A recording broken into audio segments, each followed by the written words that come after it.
جب سورج مغرب سے طلوع ہو کے آئے گا پھر پلٹ جائے گا، اس کے بعد کسی بھی طرح کی توبہ انسانوں کی قبول نہیں کی جائے گی۔ عجل التوبۃ قبل الموت، مرنے سے پہلے پہلے توبہ کر لیں۔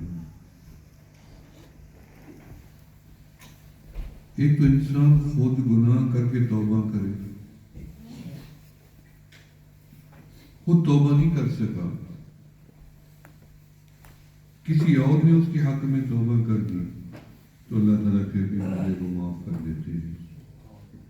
یعنی میں نے ابھی توبہ کی، اللہ نے مجھے معاف کر دیا، تو پھر توبہ کیوں کروں؟ پھر توبہ کروں گا تو اللہ میرے ماں باپ کے گناہوں کو معاف کر دے گا، پھر توبہ کروں گا تو اللہ میری اولادوں کے گناہوں کو معاف کرے گا، پھر توبہ کروں گا تو اللہ میرے ہمسایوں کے گناہوں کو معاف کر دے گا۔ یعنی توبہ ایک دوسرے کے حق میں بھی قبول ہو جاتی ہے۔ اسی لیے دنیا میں ہر وقت مسلمانوں کی توبہ کا ایک دروازہ کھلا پڑا ہے۔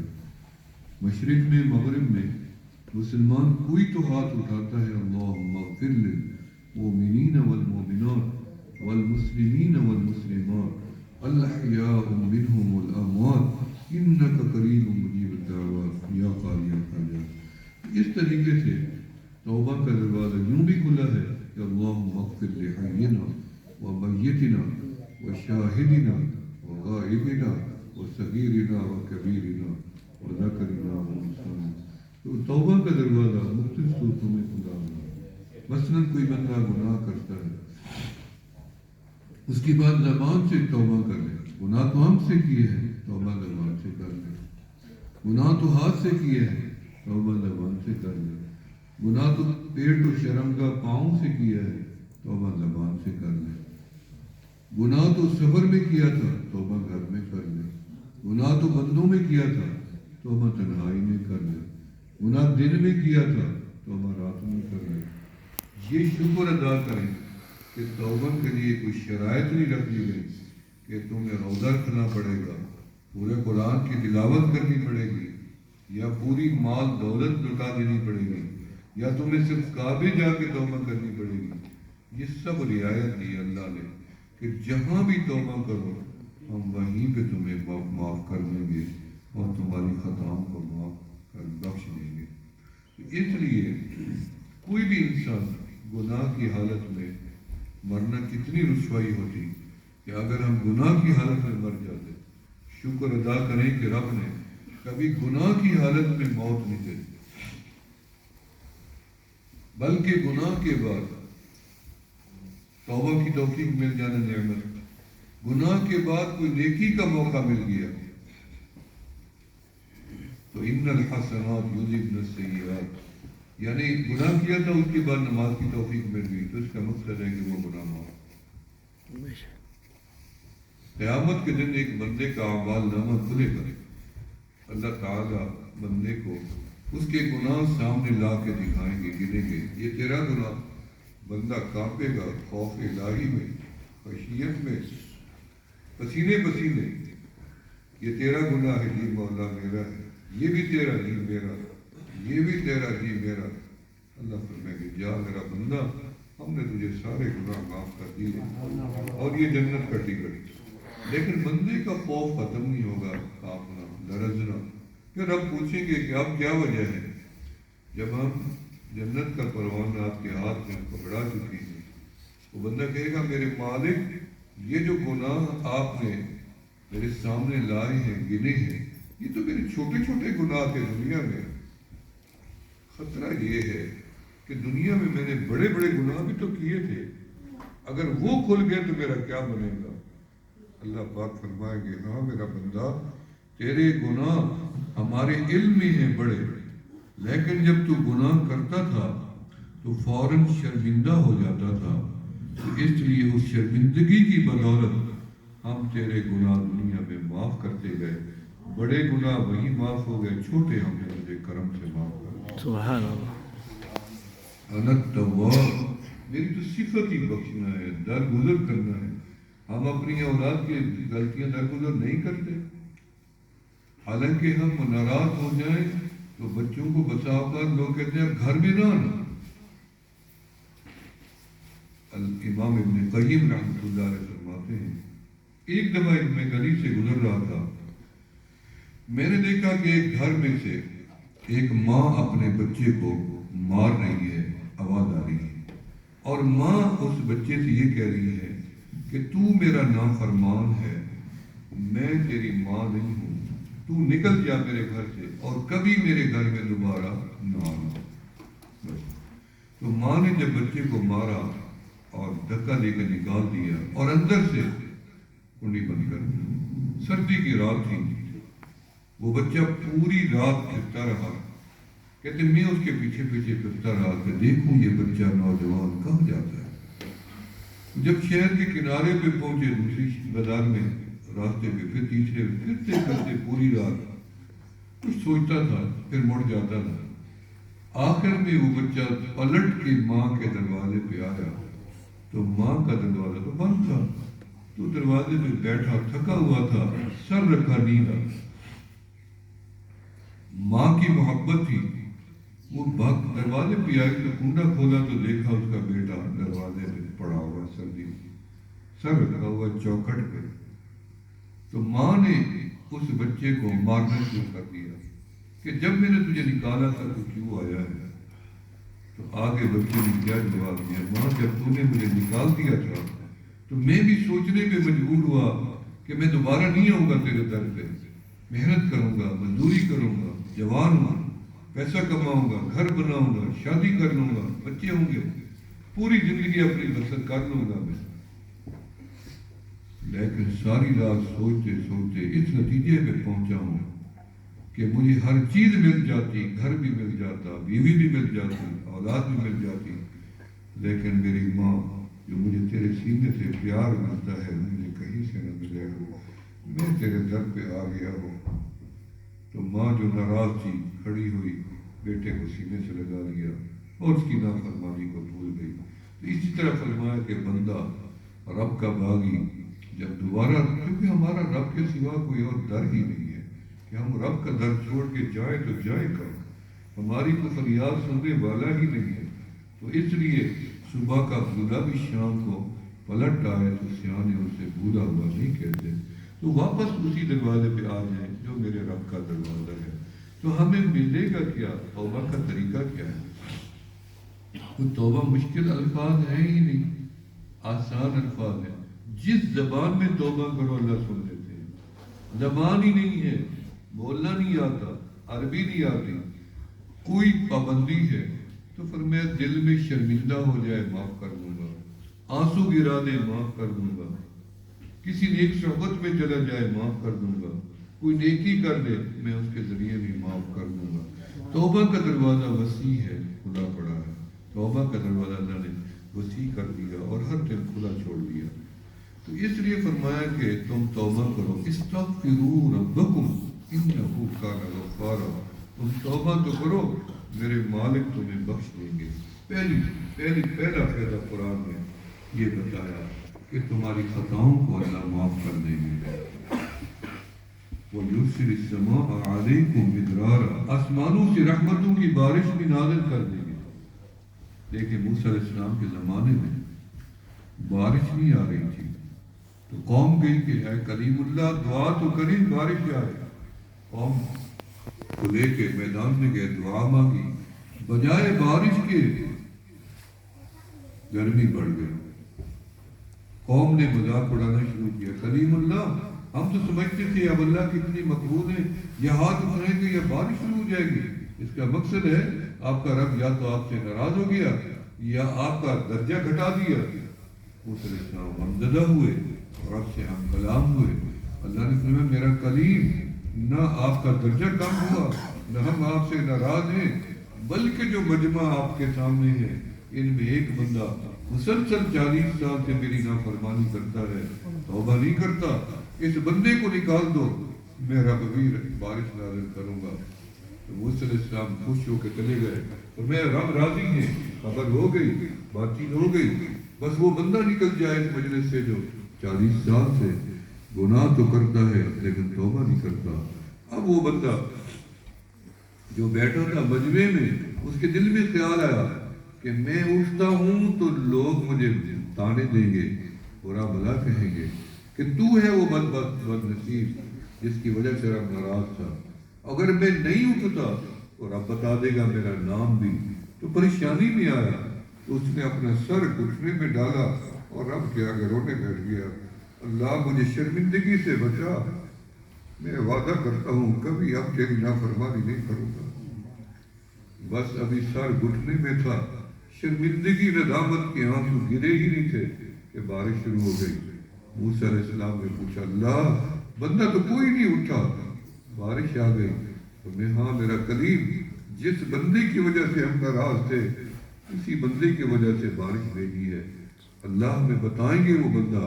اور میں نہیں، جب نافرمان تھا ہم نے نہیں بتایا، اب تو ہمارا فرما بردار بن گیا، اب نہیں بتائیں گے۔ تو میرے دوستو، نیکی کا شوق پیدا کرو اور گناہوں سے نفرت، ایسے گناہوں سے بچو جیسے سانپ اور بچھو سے ڈرتے ہو، ایسے بچو جیسے زہر کے قطروں سے بچ کے ڈرتے ہیں، بجلی کے کرنٹ سے، دشمن کے خوف سے۔ یعنی ہمارے خواجہ فضلانی قریشی رحمۃ فرماتے تھے کہ سانپ چھوٹا ہو یا بڑا تاثیر میں برابر ہے زہر میں، بچھو چھوٹا ہو یا بڑا تاثیر میں برابر ہے زہر میں، تو کسی گناہ کو چھوٹا سمجھ کے نہ کر لیں، ہو سکتا ہے رب اس سے ناراض ہو جائے، اور کسی نیکی کو چھوٹا سمجھ کے نہ چھوڑ دیں، ہو سکتا ہے رب اسی سے راضی ہو جائے، جس سے رب راضی ہو گیا وہ مجھ کی نیکی کہاں چھوٹی رہی۔ علامہ اقبال رحمت اللہ علیہ کو کسی نے خواب میں دیکھا، علامہ جی کیا بنی؟ اور میں ایک شعر کے بدلے میں رب نے مجھے معاف کر دیا کہ محمد سے وفا تو نے، تو ہم تیرے ہیں، یہ جہاں چیز ہے کیا لوح و قلم تیرے ہیں۔ سبحان اللہ، سبحان اللہ کو پسند آیا۔ امام غزالی رحمۃ اللہ علیہ، ایک مکھی اڑتی ہوئی سیاہی پہ آ بیٹھی تو انہوں نے کہا، اللہ نے فرمایا غزالی دنیا میں تو نے میری ادنا مخلوق پہ رحم کیا، آج ہم نے تیرے اوپر رحم کر دیا۔ تو فرمایا کہ عرش کے سامنے نور کے منبر پہ رب نے مجھے بٹھا رکھا ہے، اس لیے کرو تب بھی ڈرو، نہ کرو تب بھی ڈرو، اور کسی نیکی کو چھوٹا سمجھ کے نہ چھوڑو۔ چھوٹی سے چھوٹی نیکی کہتے یہ بھی کوئی نیکی ہے، چلتے چلتے راستے میں کسی روڑے بٹے کو ہٹا دو۔ اللہ فرماتے تو نے دنیا کے راستے صاف کیے انسانوں کے، ہم نے تیرے لیے جنت کا راستہ صاف کر دیا۔ سبحان اللہ۔ نیکی میں خوشبو ہے، گناہ میں بدبو ہے۔ ایک بزرگ فرماتے تھے، اگر میرے گناہوں کی بدبو تمہارے تک آ جائے تو تم سارے بھاگ جاؤ، میرے دروازے سے نکل جاؤ، کیونکہ ہر انسان گناہ گار ہے اور گناہ گاروں کے اوپر نظر کرم اللہ کی رہتی ہے۔ جیسے ایک گھر میں 6 بچے ہوں، 4 تندرست ہوں اور ایک بچہ معذور ہو، اور والدین کی ساری توجہ بلکہ رشتہ داروں کی معذور کے اوپر رہتی ہے، اور صحت مند کو کوئی نہیں دیکھتا، انسان جو گناہ گار ہوتا ہے یہ معذور کی مانند ہوتا ہے، اور رب کی پوری نظر ہوتی ہے کہ کسی طرح یہ بندہ میرے نیک بندوں کی صحبت میں آئے، مسجد میں آئے، مجلس میں آئے، جمعہ میں آئے، نماز میں آئے۔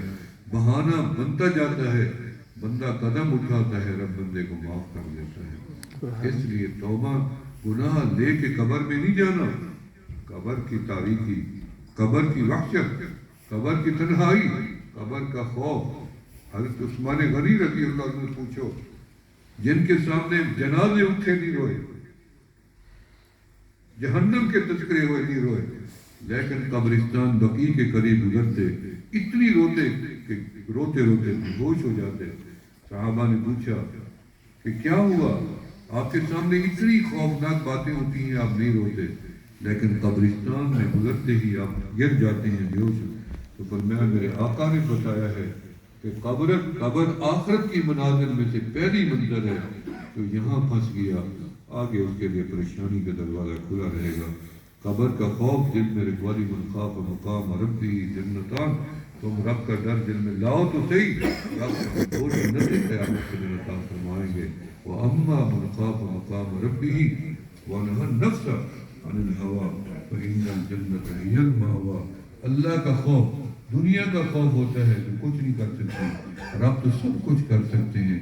اس لیے میرے دوستو، توبہ کا دروازہ کھلا پڑا ہے، توبہ کرو اٹھتے بیٹھتے جیسے ہم مجلس میں بیٹھتے ہیں سبحانک اللہم و بحمدک اشہد ان لا الہ الا انت استغفرک و اتوب الیک. فرمایا کہ جس مجلس میں یہ کلمات پڑھ لو اس مجلس کا کفارہ بن جاتی ہے اور بندے کے سارے گناہ معاف ہو جاتے ہیں. تو توبہ اپنے لیے بھی کرو، والدین کے لیے بھی کرو، عزیز و اقارب کے لیے بھی کرو، مسلمان مرد و خواتین اولین و آخرین کے لیے بھی توبہ کرو. بہانے ہیں بخشش کے، یہ توبہ اس کا ایک بہانہ ہے. نماز دوسرا بہانہ ہے بخشش کا، رمضان کا روزہ تیسرا بہانہ ہے بخشش کا، قرآن کی تلاوت پھر بخشش کا بہانہ ہے. اسی طرح صدقہ زکوٰۃ و خیرات یہ سارے حج یہ سارے بخشش کے بہانے ہیں. کہیں تو اللہ فرماتے ہیں میرا بندہ میرے غضب کا شکار نہ ہو بلکہ میرے کرم کا شکار ہو. میرے کرم اور فضل سے میرا بندہ جنت میں چلا جائے. اور جنت اللہ نے متقین لوگوں کے لیے ہمارے لیے بنائی ہے، اس امت کے لیے بنائی ہے. کسی طرح بھی گناہ گار ضرور ہیں، اپنے آپ کو کمزور اور حقارت سے نہ دیکھا کریں کہ میں نے 10 سال نمازیں نہیں پڑھی تو میں تو بیکار بندہ ہوں، میں بھی تو مسلمان کہلانے کا حقدار ہوں. نہیں، بلکہ آپ مسلمان مثل ہیرے کے، بلکہ ہیرے سے بھی زیادہ قیمتی ہیں آپ لوگ. ہیرا اگر گندگی کے ڈھیر پہ پڑا بھی ہو کچرے میں تو وہ ہیرا بے وقت نہیں ہوتا، صرف گندگی میل ہوتی ہے. جیسے اسے صاف کر لو جھاڑ لو اسی طرح وہ قیمتی بھی ہوتا ہے اور اس کی ویلیو بھی ہوتی ہے. تو مسلمان گناہ کرے تو وہ گندگی کے ڈھیر پہ گر گیا. صاف کیسے ہوتا ہے؟ توبہ کے. آقا علیہ السلام نے فرمایا التائب من الذنب کمن لا ذنب له. مدینہ منورہ میں آخری بات ہے، مدینہ منورہ میں اللہ آپ سب کو مجھے بھی مدینہ منورہ دکھائیں، آمین کہہ دیں. کیونکہ مدینہ وہ بستی ہے جہاں صبح شام میرے مولا کی رحمت برستی ہے، جہاں 70,000 فرشتہ صبح آتا ہے شام تک درود و سلام پڑھ کے جاتا ہے، پھر شام کو وہ چلا جاتا ہے اور 70,000 آتا ہے، پوری رات درود و سلام پڑھتا ہے. پھر قیامت تک ان کو باری نہیں ملتی کیونکہ آدھا قرآن اترا ہے مکہ میں، آدھا اترا ہے مدینے میں.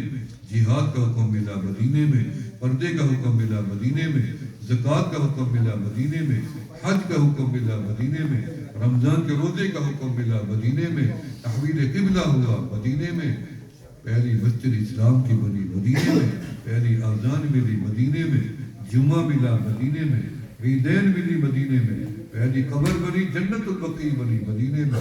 ما بین بیتی و منبری روضۃ من ریاض الجنہ. 2 رکعت نماز پڑھو ایسے ہو جاؤ جیسے کبھی زندگی میں گناہ کیا ہی نہیں تھا. مدینے میں جبل احد جبل من جبال الجنہ یحبنا و نحبهم. مدینے میں وادی عقیق جنت کی مدینے میں. المدینہ جزء من الجنہ. میرے مالک نے پورے مدینے کو جنت بنا رکھا ہے. ارض المدینہ علی ظہرها برکات. ارض المدینہ کی جوفها رحمات. تراب المدینہ شفاء. مدینے کی مٹی میں شفا، غبار میں، غذا میں، ہوا میں شفا ہی شفا. ایک صحابی رسول نے پوچھا یا رسول اللہ یا حبیب اللہ ہم سے گناہ ہو جائے تو ہم کیا کریں؟ اور میں توبہ کرو اللہ معاف کر دیں گے.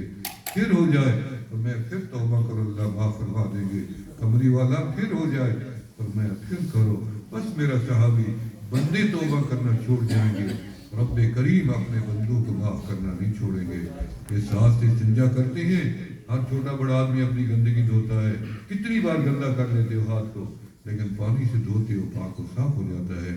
انسان جب گناہ خطا کرتا ہے تو گندا غلیظ نجس ہو جاتا ہے، ملائکہ بھی منہ موڑ جاتے ہیں، لیکن جب توبہ کر لیتا ہے یہ ہاتھ اتنی پاک و صاف نہیں ہوتا جتنی بندہ توبہ کے بعد پاک و صاف ہو جاتا ہے، ظاہر بھی صاف اور باطن بھی صاف. اللہ تعالیٰ ہم سب کی توبہ استغفار کے کلمات پڑھ لیں تاکہ ہم توبہ ہی کر لیں. پڑھیں بسم اللہ الرحمن الرحیم. بسم اللہ الرحمن الرحیم. استغفر اللہ العظیم. استغفر اللہ العظیم. استغفر اللہ تعالی. استغفر اللہ تعالی ربی وربی من کل ذنب من کل ذنب واتوب الیہ. واتوب الیہ. ہم سب کی توبہ ہو گئی، اللہ تعالی نے قبول مقبول فرما لی. وآخر دعوانا الحمدللہ. ماشاء اللہ.